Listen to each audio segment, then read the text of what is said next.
Welcome to Go Green Radio, everybody. So glad that you could join us today. Our guest today is Dr. Hailey Gibbs, the Associate Director of Early Childhood Policy at the Center for American Progress. And they have just released a new report that covers the fact that childcare professionals are on the front lines as climate change risks children's health and development. And we're going to be talking about that today as more and more communities are understanding the impacts that climate change will have on their community.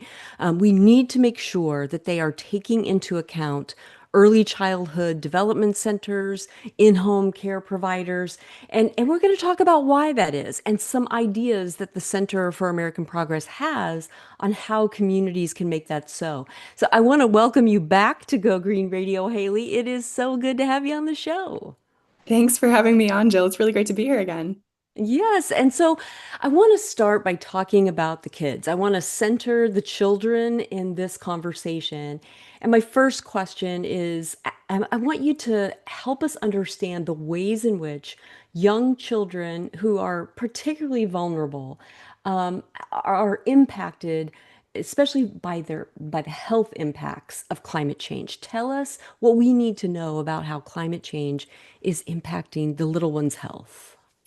Absolutely. Well, so first, I want to share. I'm very glad to be uplifting this work, and want to note that the project we're talking about today was a collaboration with some incredible, way smarter folks, including Dr. Joan Lombardi at the Early Opportunities Initiative, Nadia Gronkowski at Start Early, and Hester Paul and NC Witherspoon at the Children's Environmental Health Network. So huge thanks up top to my colleagues for their partnership.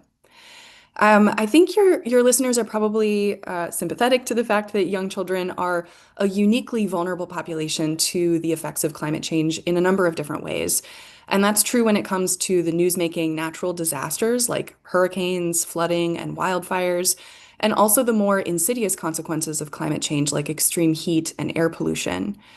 Young children are hugely reliant on the adults in their lives to ensure their well-being, from making sure that they're wearing weather-appropriate clothing, to making sure they're drinking enough and drinking safe water and staying hydrated, to making sure that they have access to shaded or indoor spaces to withdraw from dangerous temperatures or poor air quality. Kids are also not just tiny adults, right? Their bodies are Mhm. undergoing immense, rapid developmental changes that are shaped by their experiences and exposures. Their immune systems are still developing, making them prone to illness and infection. They're not as good of thermoregulators as adults, so their bodies heat up faster and need more help cooling down. And some of the more drastic consequences of climate change pose risks to the systems that we all depend on for our well-being, our water supply, our food supply. And those risks are particularly meaningful for young children whose healthy development depends on a reliable supply of safe water, nutritious food, clean air, and protective, nurturing relationships with adult caregivers.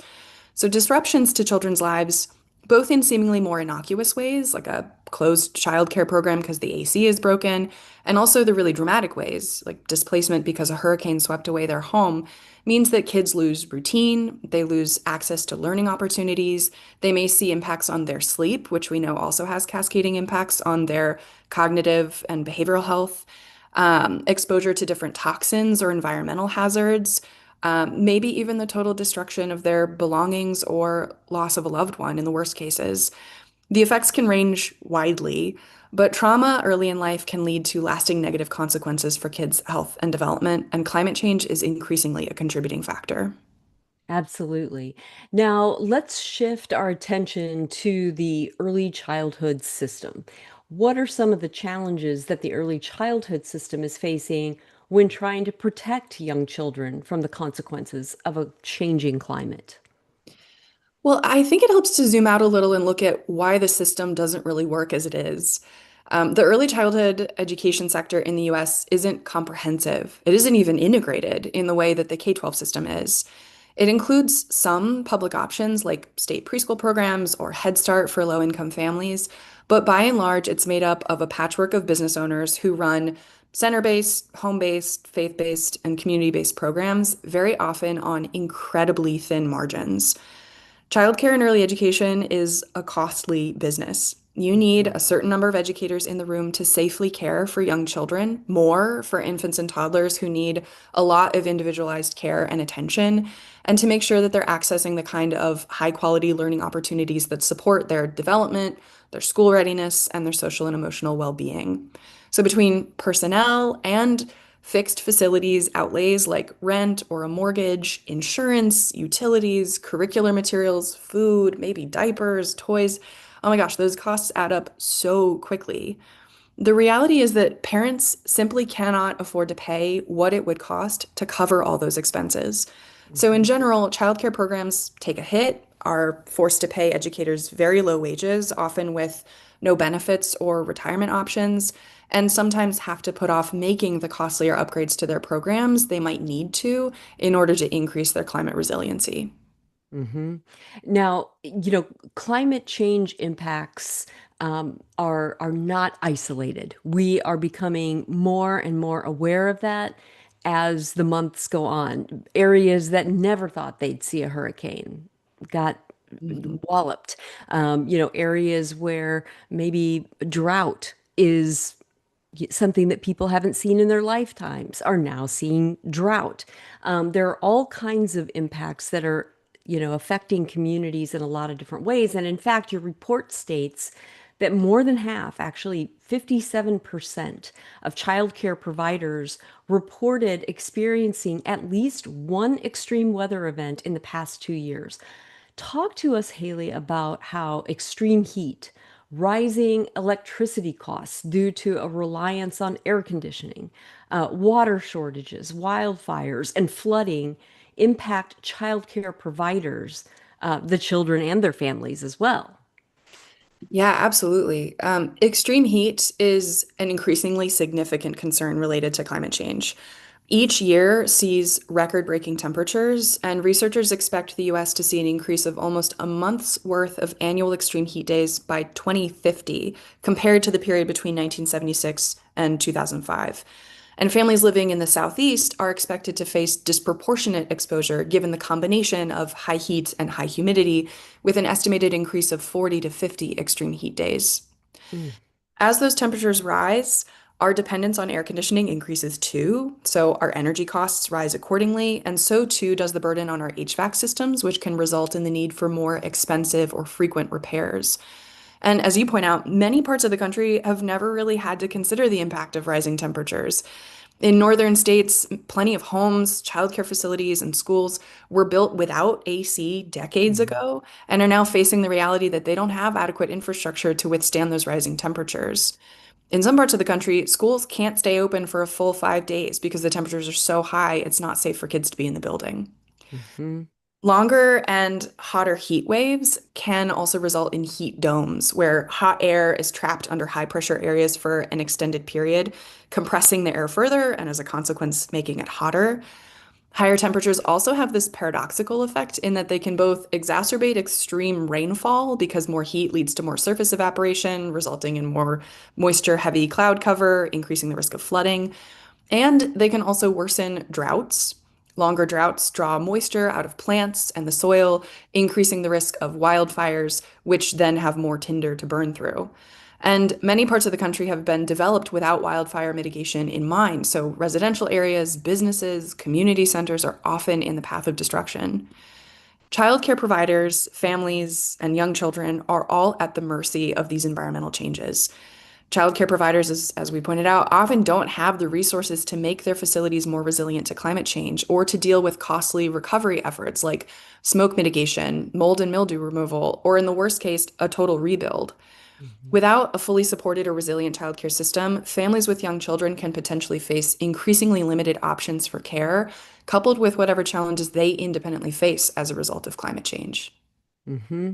Well, we already know because you mentioned this before that childcare professionals do not have the resources they need to respond to these increasingly frequent extreme weather events. Why do disaster recovery systems frequently overlook young children and the educators who care for them? Yeah, I mean, it's true and it bears worth repeating that early educators earn incredibly low wages. The national median hourly wage is $15. It's less than 97% of all other paid professions. Almost half of early educators rely on some form of public assistance like SNAP or Medicaid. And childcare programs operate on very thin margins that leave providers with limited capital to make expensive facilities upgrades that would improve their program's climate resiliency. And the costs are rising too, insurance rates, both for Mhm. property insurance and liability insurance, rent, food, basic expenses that childcare professionals need to cover to run their programs are all getting more costly. Add to that the expenses associated with making preventive changes to their homes or businesses or responding to an extreme weather event. And many providers are totally out of the field. They can't afford it. Mhm. There are some funds through both state and federal channels that can be used to support facilities upgrades, but direct climate-specific grants for childcare facilities are very, very limited. And I think disaster recovery systems frequently overlook young children and early educators for a couple of reasons. One is this very long history that we have in this country of devaluing care work and letting it Mhm. sort of fade from public consciousness as this invisible labor that is invariably done by women and disproportionately by women of color. The other reason is that when I'm talking to people about climate change and the risk to children's health and learning, they very often assume immediately that I'm talking about school-aged kids. Mhm. And it's true that school-age kids are also at risk. Climate change likewise affects their health and learning, including opportunities for instructional time in the classroom, as I mentioned before. But we really need to identify infants, toddlers, and expectant parents as priority populations in our climate resilient strategies. Remember, this is a really crucial and vulnerable period of development. And I think a lot of people who aren't familiar with the early childhood landscape in the US aren't aware of how few supports we actually have for young families and their children. Hmm. And it's at the time of a young family's life when, they may have the fewest resources they'll ever have. They're at the beginning of their careers and, are making the lowest wages they may ever make in their lives. And the expenses are incredible. We've got to take a quick commercial break in just a moment. But when we come back, we're going to be talking about what it would look like if we considered early childhood care centers critical infrastructure and how that might not just change things on the ground, but change the public's mindset around valuing our youngest and most vulnerable, residents. And so I think, there's a lot more that we need to unpack with Haley. So don't go away, folks. There's a lot more Go Green Radio right after this.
Welcome back to Go Green Radio. If you're just tuning in, let me catch you up. Today we're talking with Dr. Hailey Gibbs from the Center for American Progress about a brand new report that they have just put out. It's about how childcare professionals are on the front lines as climate change risks children's health and development. And we're talking about what's happening on the ground, the current state of affairs at early childhood centers around the country as we have climate change related events, but also how we could be doing better. What do we need to be thinking about and planning for in order to improve the conditions that we see? So, Haley, we talked about how early childhood care providers and the centers or the homes that they work in need more resources. and what it looks like to try to afford all the things that go into caring for these young children. How might this situation change for them if early childhood care centers were considered quote unquote critical infrastructure? Yeah, this is such a great question. I think if we truly considered childcare programs, not just centers, but also home-based care, Head Start, the whole network of programs that support young children, critical infrastructure, and treated them as such, we would see a massive transformation in how the system is funded and the supports available for early educators. In a dream world where I could wave a magic policy wand and make anything happen, this would be one of the major changes that I would want to make. We really need direct investments in the system, in early educators, in the infrastructure that houses them. We need people to see childcare and early learning not just as a warehouse model, some place that you store kids during the day while parents go to work, but as a comprehensive system of supports designed to set kids up for a healthy, prosperous future through enriching high quality early education. And in order to create a system like that, we have to build one with climate change in mind, helping to boost the sector's resiliency, integrating the whole community to streamline and hasten recovery efforts. And of course, we have to move to a clean energy economy that will reduce the risk of extreme weather events because of climate change. Absolutely. Couldn't agree with you more.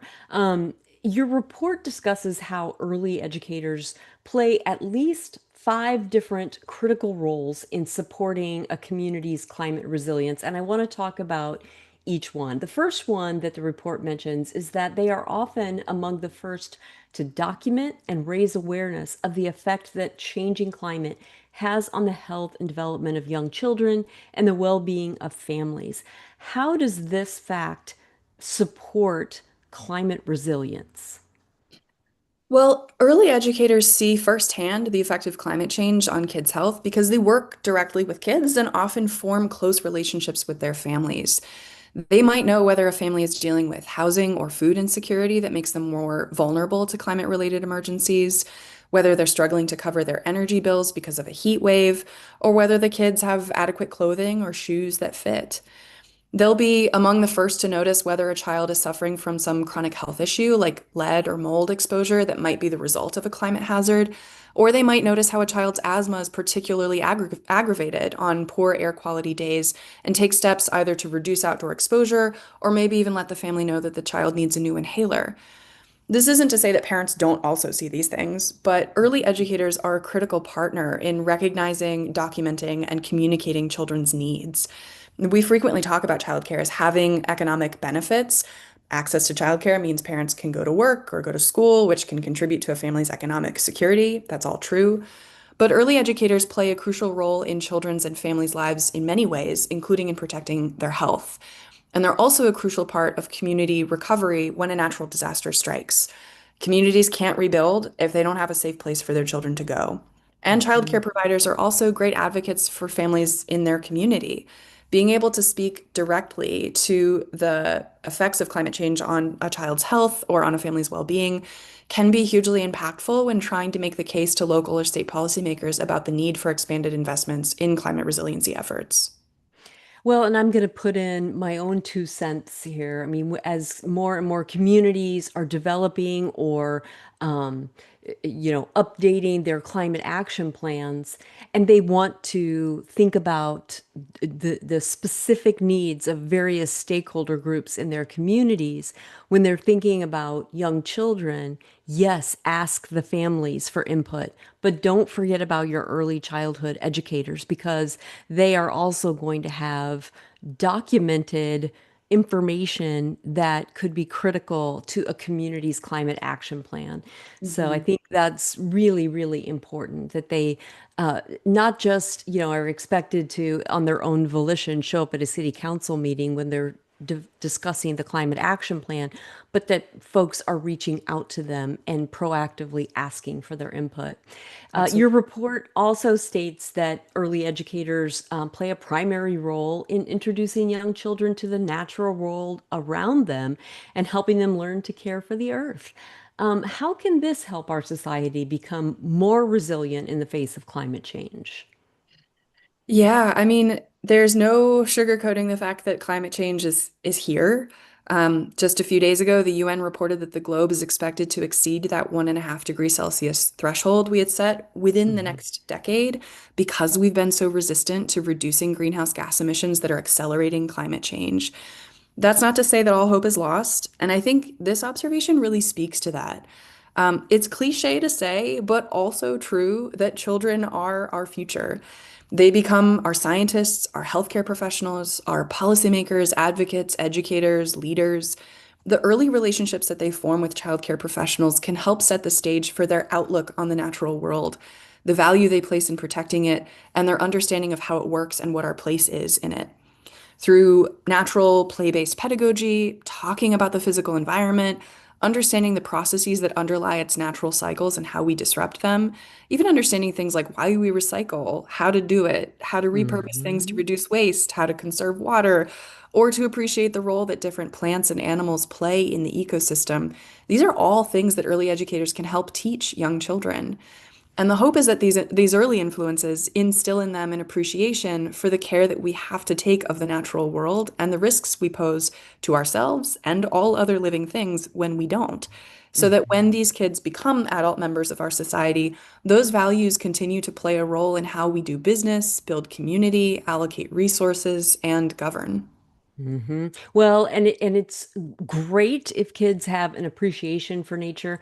I'd love to see them have like fervent intellectual curiosity as Yeah. well. I mean, where does my water come from? Where does my energy come from? When I flip the light switch on, what's behind that? What is that big infrastructure piece on the corner, in my neighborhood, and learning about, these various things. And early educators can instill that intellectual curiosity. They also offer resources to help families respond to and speak out on environmental and public health issues. And from your perspective, Haley, how can this bolster a community's climate resilience? Yeah, early educators have a lot of critical experience and expertise related to child development and how we effectively support it. They also frequently monitor public health resources like air quality alerts, for instance, and Mhm. share resources among their networks related to children's health, behavior, and learning. And as I mentioned, typically form relationships with the families in their community because of the close care that they provide to their children. So, all of this gives them a direct line of communication to learn about children's environmental exposures and to supply parents with information that helps them understand their kids' unique needs. It also positions them to help parents be stronger advocates for their children's health, for instance, by encouraging them to seek early intervention services if needed, or by empowering them to address environmental concerns in their own home or neighborhood. Yep, that's exactly right. And, I mean, communities can't be resilient. They can't be just plain old resilient, let alone climate resilient, if the community as a whole is not healthy, Mhm. is not fed, it is not clothed and ready to participate in community activities. And so all of that is related. Early childhood programs often become a place of refuge as well, and they support children and families in the community when the refuge is needed. Talk to us about how communities might take this into account as they create climate action plans. Yeah. So, I mean, community action plans as a whole are obviously developed with the unique needs of the respective community in mind. And they have multiple parts, for example, goals for greening the community's transportation system, plans for increasing energy efficiency in new buildings, ways to engage community members around specific actions they can take to prepare for emergencies. Early childhood professionals can serve as information conduits, making sure Mhm. families in their community receive alerts about potential flood or fire risks. They can help collect and share data about average temperatures if the community is collaborating to map heat islands, for example. If a community suffers some kind of environmental disaster, they can have plans in place for community programs to serve as a meeting point to distribute supplies, or even in some cases to provide mental health supports to children and families who might be reeling from some significant loss. Childcare professionals are also important advocates for ensuring that community action plans do explicitly identify infants, young children, and expectant parents as priority populations, which very few currently do. Hmm. A huge part of the work that we've done has been trying to elevate the voice of early educators in the systems that govern how their programs are administered, monitored, and resourced. And we see early educators as critical to determining effective supportive strategies for young children, where funding should be prioritized, how licensing systems should be structured, and how communities should plan for climate emergencies that put them at the center of recovery efforts. Well, I remember years and years ago in my community, our the board chair of our Chamber of Commerce is a man, which is going to make this story even more interesting. And this was back in the 80s. He every month when he put out his newsletter in the chamber newsletter, his column had to do with childcare. And he never missed an opportunity to talk about how important it is for there to be public options for childcare in our community and how critical that was to our community's economic progress. And this is was not a gentleman who I would say considered himself particularly liberal. I'm pretty sure he was a registered Republican, but he saw the economic benefits of good childcare. He saw the community benefits of good childcare. And what's more, he invited the voices of childcare professionals into discussions around all sorts of community planning. And that was really before the community was talking about climate action plans. But, we often see city council members, making sure that we take care of senior citizens or disabled populations, which is fantastic. But, our early child care providers are such effective advocates for helping the community respond to the needs of children. I really hope that conversations like ours today, Haley, and things that are happening around the country, even right now as we're in a government shutdown, that community public policymakers will, be curious and open to bringing in the voices of those who know best. It's Mhm. partly families and partly early child care providers and professionals. We've got to take a quick commercial break, but when we come back, we have so much more to talk about. So don't go away, folks. There's more Go Green Radio right after this.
Welcome back to Go Green Radio, everybody. I am so glad that you're with us because what we're talking about today couldn't be more important. I mean, in my view, and I know that in the view of many of our listeners, children are our most precious resource. And we talk a lot about how the environment, how climate change impacts these little ones. And today we're specifically focusing on what childcare providers need in the face of changing climate in order to continue to provide the best possible care for our nation's little ones. And we're joined by Dr. Hailey Gibbs with the Center for American Progress. Hailey, Talk to us about some of the increasing need to renovate early child care facilities due to changing climate. Things like adding shaded structures, improving energy efficiency, those things, all the things. Talk to us about all the things, Haley. Course, all the things. It's important to recall that childcare programs are often small businesses operating out of centers, yes, but also sometimes out of homes or places of worship. And many of those facilities were built decades ago. And given that they're operated by providers who, as we've established, run programs on very thin profit margins, they have very few resources available to prioritize facilities upgrades. Even Head Start programs, which receive federal funds that are then administered locally to serve families and children in poverty, need many more resources to update their physical infrastructure, which they haven't really had because of a very long history of underinvesting in the childcare sector.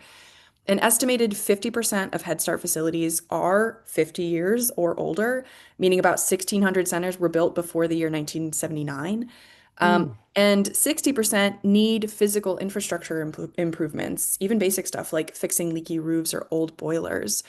It's expensive to install playgrounds, add shade structures like awnings or trees, upgrade HVAC systems, conduct regular water testing, or purchase air purifiers. And so, without expanded resources, including flexible funds specifically for facilities upgrades, programs will struggle to maintain both indoor and outdoor spaces for the children that they serve, particularly as climate change continues to progress. And how does this need for renovations impact in-home care providers, particularly if they are renters? And that happens a lot. Yeah, home-based providers often face additional zoning or administrative barriers to making any changes to their physical infrastructure, like coordinating approvals with a landlord if they rent their home, negotiating with a homeowners association, or navigating complicated state and local laws that impose significant burdens on the upgrades that they can make to their building or property. Again, think added shade structures, fixing water lines, adding a new roof or otherwise reinforcing the building, planting more trees, installing upgrading HVAC systems. It's a lot. CAP has, in a collaboration with the National Association for the Education of Young Children, a report entitled A Path Forward on Childcare Regulation, differentiating between harmful deregulation and helpful reform, where we recommended that policymakers review and revise state and local zoning restrictions that might overlap with existing childcare licensing requirements, thereby adding to the complicated administrative landscape that many home-based childcare providers have to navigate. Some states, including California, Oklahoma, Oregon, and Washington, have taken steps to promote the expansion of childcare supply by revising their state's housing policies that make it difficult for home-based providers to open and run a childcare business. But if we want to continue that momentum and make sure that we have systems in place to address the impact of climate change, we'll also need to look at revising policies that govern how home-based providers make changes to their homes for the purposes of maintaining their programs in the face of a changing environment. Absolutely. Absolutely. And I know that, anyone who's listening who has utilized an in-home care provider understands these issues. And here's the thing. I mean, once a child is in, say, for instance, a public school, schools have bonding capacity and they can ask voters to pass a bond measure for facilities upgrades. That's not easy. I'm not saying it's easy, but the early childhood system doesn't have the same opportunity. And, we need to remember that, you know, the reality is families cannot do this. Young families with, young children cannot bear this burden alone. This is a societal issue. What we can't just say, well, you had the child, it's up to you to figure out how to pay for all of this. That's not the way that America treats its children and shouldn't treat its children. Talk to us, Haley, about the need to ensure that early childhood programs have the resources, the training, the professional development required to keep kids safe during extreme weather events. Yeah, there's a lot that we can predict about climate change and also some things we can't. And many parts of the country, as we've discussed, will start to face consequences of climate change they haven't really encountered before or don't Hmm. have the infrastructure to withstand. So, while early educators are already a population that's very plugged into the various environmental effects on children's health and well-being, that doesn't always mean that they have the tools to take action during extreme weather events. So, Mhm. things like robust investments in the workforce to make sure programs are adequately staffed, ongoing opportunities for professional development that include guidance about what to do in a climate crisis, how to ensure communication with families, even things like how to maintain essential documents like child and staff information are all crucial to supporting the workforce and keeping kids safe. Mhm. I think about the story. It was first reported in the 74 that we cited in our climate report about Alicia Albeck, a family childcare Mhm. provider who was forced to evacuate from her home, also her home-based program, because of the Palisades fires near Los Angeles. Her program served about 20 kids, ranging from 6 months to 4 years. Within a Mhm. few minutes, following a call from a friend notifying her that a fire was getting too close to her house, she contacted parents to come pick their kids up. But because of road closures, two of them couldn't get to her to grab their Mhm. 18-month-olds. So she determined to drop them off on her way to evacuate and wound up spending hours, even though it was only a distance of about 2 miles, working to reunite children with their families. Now, Mhm. Alicia did all the right things, right? She acted quickly, she contacted parents, she followed public health and safety guidance. But as climate change worsens and extreme weather events become more varied, more common, and more severe, childcare providers are really going to need support to pull off acts of heroism like this. Yeah, absolutely. There's a movie out now. I saw it on Apple TV called The Lost Bus. And Mm. it's based on a true story from the fire in 2018 in Paradise, California. And it shows what a school and a school bus driver went through to save some children. And, I'm not sure we're doing drills on that, and because some of these climate change related events are so beyond a community's imagination because they haven't seen them before that I don't know that we're doing the kind of professional development and drills that we need to. We're obviously not, but this is definitely a need. This is a conversation that we have even when we're talking about the recycling system or public education. We always talk about wages Hmm. because, it's just so critical for all of us to understand the worth, not just the cost, but the worth and the value of the work that we're talking about. Help us understand why it is so critical to increase wages and benefits for educators and other early childhood staff. Oh my gosh, absolutely. As we've discussed, educators and other staff in early childhood programs earn incredibly low wages. They are poverty level wages. A huge proportion of them depend on some form of public assistance. And this boils down to the fact that childcare is a broken market. There simply aren't enough resources in the system to support equitable, dignified wages. Parents can't afford to pay more, and we have made too few public investments in the childcare system to close that gap. Low wages, oftentimes with no benefits, no retirement savings, maybe not even any paid time off, coupled with a very demanding work environment. I think anyone who's been in a classroom with 6 toddlers will tell you it's very demanding. These are all factors that drive early educators from the field. And NACI, the National Association for the Education of Young Children, has done some really wonderful work this year surveying the childcare workforce to get a sense for what their experience is. And among reasons they cite for being under-enrolled relative to their licensed capacity, 41% of providers surveyed this past February said parents can't afford to enroll their kids. 37% said the compensation was too low to recruit and retain qualified staff. And 36% said they just don't have enough staff. So burnout is rampant, and that's especially Mhm. true for those who remain in the field. So this is all even without considering the impact of climate change on the sector. The important role that early educators play in promoting climate resiliency in a community can't be overstated. And we have to make investments in compensating them at levels that reflect the crucial work that they do. I thoroughly agree, and I hope all of our listeners do as well. Um, your report also states that community needs assessments should be used in coordination with climate projection mapping tools to ask questions about what climate threats lie ahead for a particular community, what needs will result for families and staff, and how professional development for educators and other staff should be tailored to these emergent challenges. Talk us through this recommendation and help our listeners understand how important this is. hmm Well, different communities are going to face the impacts of climate change in different ways. Some areas will get hotter and drier, some areas will become wetter and face increased risk for flooding. So, climate projection mapping tools are tools for predicting what those impacts are likely to be, how severe they can get, and whether the existing infrastructure or response networks are sufficient for promoting community and family safety. Community needs assessments, as we've discussed, can cover a range of things. And we've recommended in our report that they explicitly address climate change so that communities can be proactive in developing tools tailored to that specific area and its population. For instance, we also noted this in the report.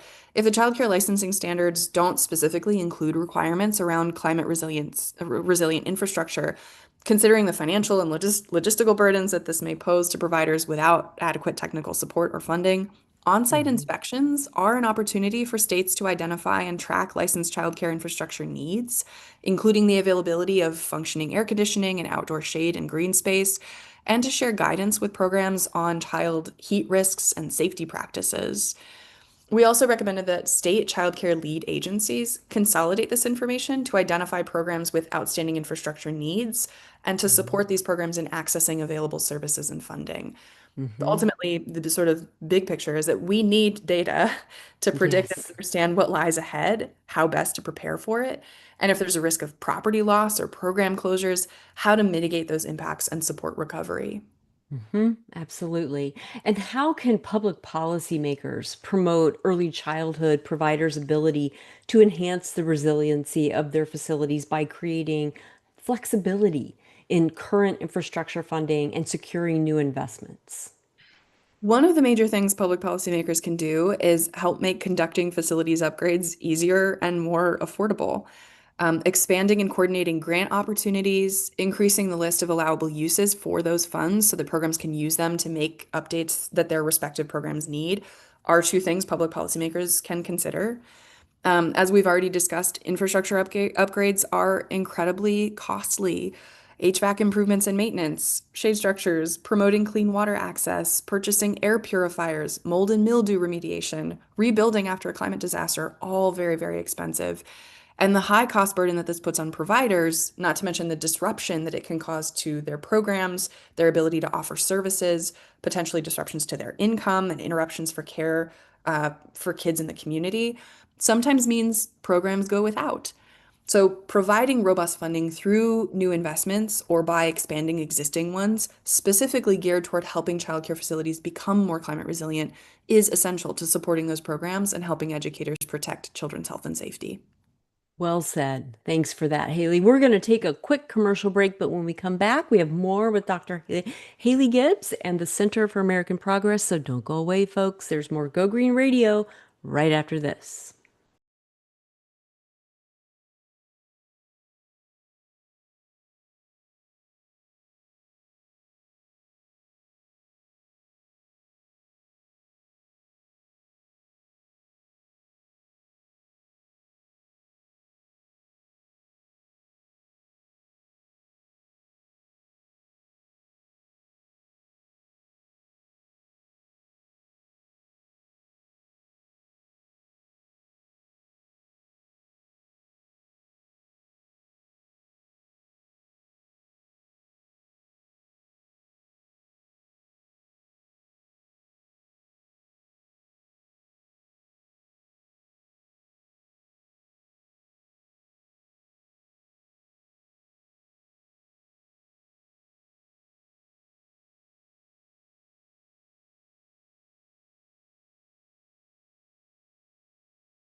Welcome back to Go Green Radio. Thanks for joining us, everybody. We're talking about childcare, early childcare facilities and providers, and what they're going through in order to ensure the safety and health and well-being of the children in their service. in the face of climate change and all of the extreme weather events that go along with climate change. And we're talking with Dr. Hailey Gibbs from the Center for American Progress. Um, Hailey, help us understand why there is a need to implement licensing exemptions for climate-related threats. hmm Well, states largely oversee licensing requirements for childcare programs. There are some basic health and safety standards at the federal level, for instance, for programs that enroll kids that qualify for federal subsidies. But state lawmakers make decisions about maximum group sizes and ratios, teacher requirements, even which programs with X number of kids need to be licensed at all. So this means that regulations are pretty variable across the country and not always designed with climate change in mind. For instance, there are sometimes mandates about how much time kids should get to spend outside, along with safety standards around outdoor play spaces like playgrounds or ground cover material, but they usually lack explicit exceptions for climate-related issues. Implementing temporary exceptions in the case of climate threats or emergencies would give providers and early educators the ability to make independent judgments about how best to respond and promote children's health without fear of violating a state standard and incurring some penalty. For example, by reducing outdoor time in the case of unsafe air quality or high temperatures. Mhm. In the case that providers need to, say, rebuild following a disaster, having flexibility around licensing requirements in those cases might mean that they could open up their programs more quickly to support community recovery. So think about a program that is facing disruptions to their water line because of flooding or contamination, so they don't have workable sinks. Being able to use bottled water or to boil water for use is not something explicitly allowed in any licensing standards that I know of, but nevertheless, in a crisis, might be a necessary step to ensuring children are cared for and communities can, in fact, rebuild. Good point. That's something that honestly I never considered, and never realized how those licensing requirements might really impair the ability of providers to give care under, like you said, extreme heat, wildfire, what have you. What are some ways that we can make climate-related health alerts and associated guidance more accessible to early educators? Early educators deal with an onslaught of information from many Hmm. different sources. Hmm. State departments of health, departments of human or family services, departments of education. Sometimes it's difficult to integrate that information into cohesive guidance that they can use to direct how they operate their programs. So, one of the things state policymakers can do is work toward consolidating their governance structures so that early childhood programs all live in one place, and also to support cross-agency collaborations that can be leveraged to share information out to the early childhood community across multiple channels. They can also consider boosting that information through multiple methods in the case of emergencies, like text or email alerts or website banners, to make sure early educators have ready access to the information they need related to children's health. And we can also make use of trusted local partners or networks to make sure early educators can access that information. Licensing inspectors, for instance, who already have to visit childcare programs periodically to conduct their work, or workers at childcare resource and referral agencies, can serve a supportive role in sharing information and also help collect data about community risks that can then be used to map where resources should be prioritized. Something that I hadn't considered until I read your report, was the impact of, food assistance programs and things that we're seeing on the news a lot right now, SNAP and WIC and things like that. I was thinking about their impact on families, but I wasn't thinking about their impact on early childhood centers and care providers. I'd love for you to talk to us about the report's recommendation to expand existing food assistance programs to support access, particularly in times of crisis.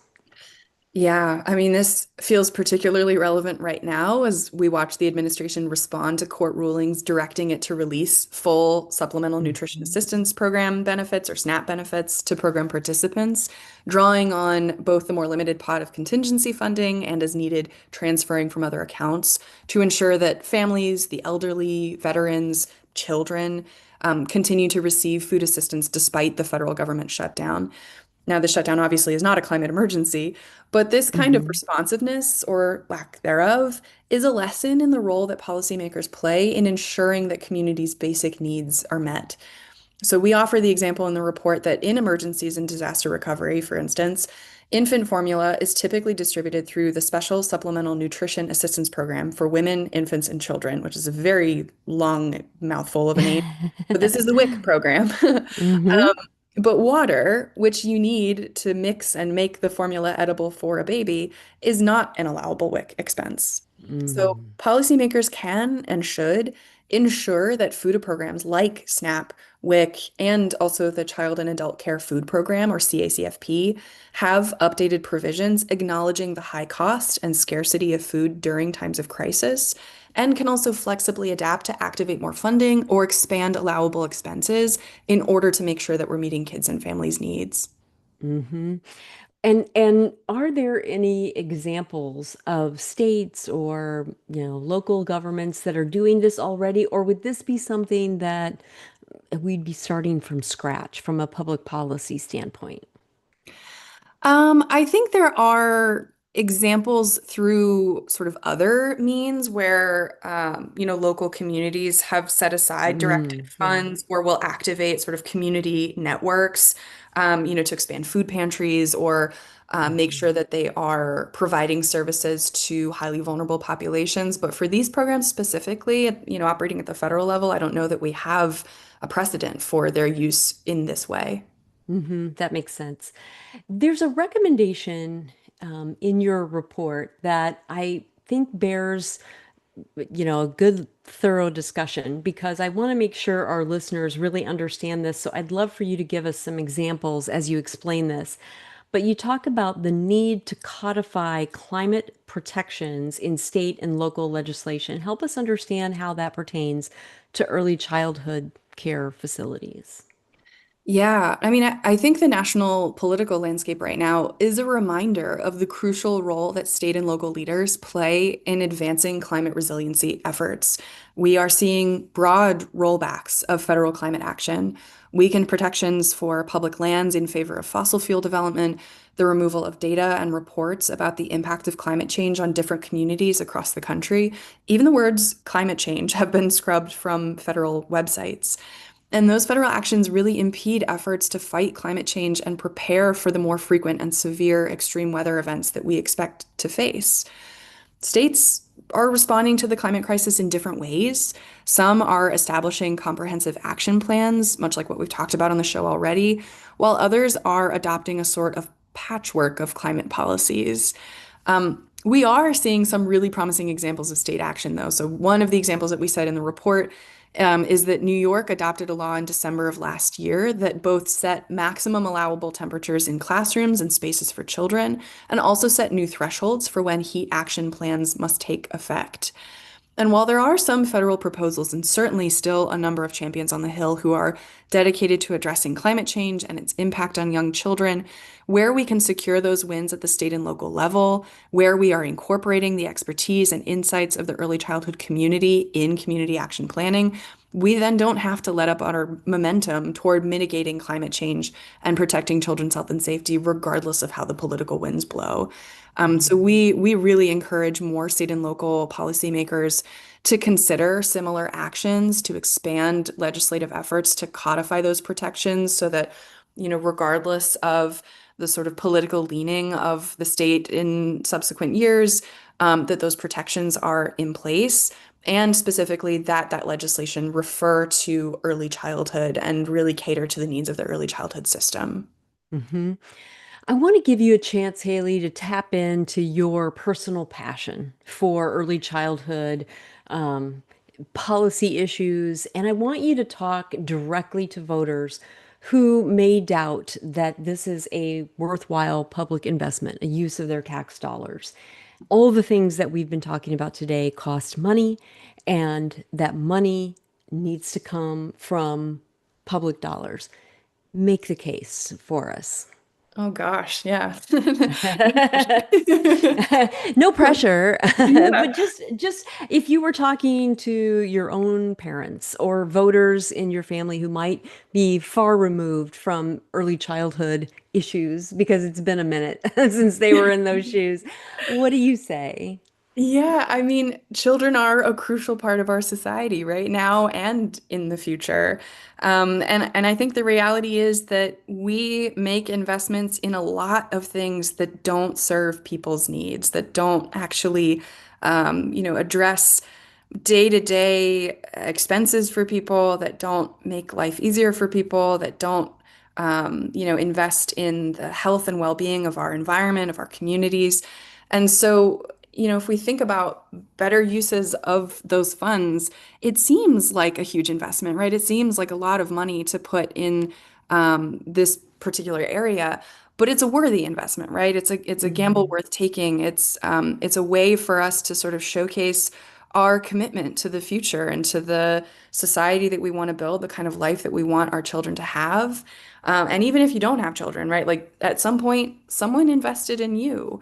That's And right. the community that you live in is made up of people who have children, and you rely on their children being healthy and cared for so that those people can also show up. So, I mean, it sounds very, you know, la-di-da to say like we're all connected, we're all in this community, but it is true. We really Hmm. do rely on one another, and especially when it comes to climate change, the actions that we take on this side of the globe affect people on the other side of the globe.